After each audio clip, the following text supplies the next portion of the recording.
novembre, jour de l'armistice de 1918 et de commémoration annuelle de la victoire et de la paix, est la date qui rassemble, autour du symbole national qu'est la tombe du soldat inconnu, les pensées de tous nos compatriotes envers ceux et celles qui ont mérité que leur nom soit suivi de la mention « Mort pour la France ».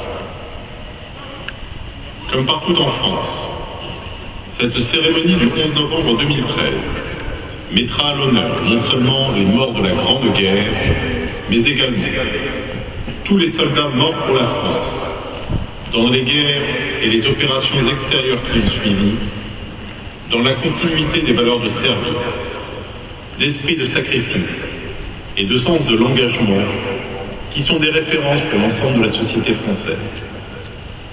Elle unit ainsi, autour de la figure du soldat inconnu, l'ensemble des générations du feu. Dans cet esprit, cette cérémonie sera l'occasion d'honorer la mémoire des 7 soldats morts pour la France sur les théâtres d'opérations extérieures depuis novembre 2012, afin qu'une reconnaissance nationale de leur engagement et de leur sacrifice leur soit manifestée. Cette cérémonie comportera 5 phases. L'inspection des troupes par le général de corps d'armée Hervé Charpentier, gouverneur militaire de Paris. Les honneurs au président de la République et la revue des troupes par le chef de l'État. Le dépôt de gerbe et le ravivage de la flamme. L'appel des soldats morts pour la France et l'hommage aux morts.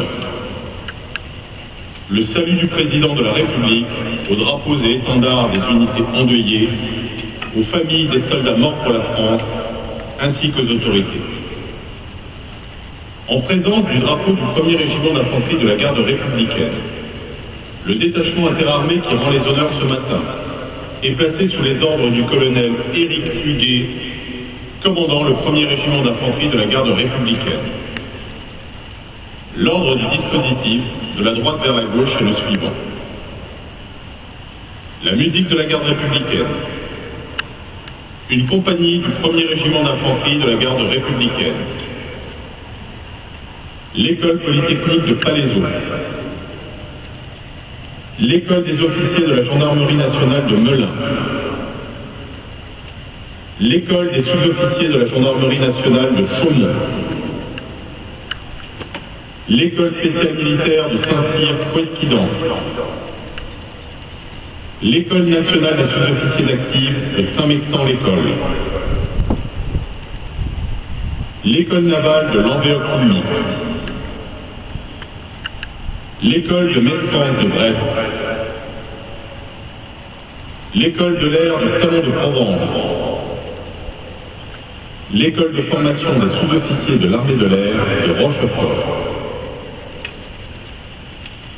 Autour et sur le terre-plein de l'Arc de Triomphe seront également présents le comité de la flamme, les drapeaux et les présidents d'associations d'anciens combattants, la garde d'honneur au tombeau du soldat inconnu, le drapeau de l'Institution nationale des invalides et sa garde, une délégation de pensionnaires de l'institution, le bleuet de France, le cœur de l'armée française, les emblèmes des unités endeuillées cette année sont mis à l'honneur. Le drapeau du 4e régiment d'hélicoptères des forces spéciales de Pau.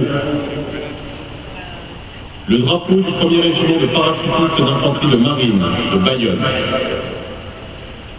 L'étendard du 515e régiment du train de la Braconne. Le drapeau du 1er régiment d'infanterie de marine d'Angoulême.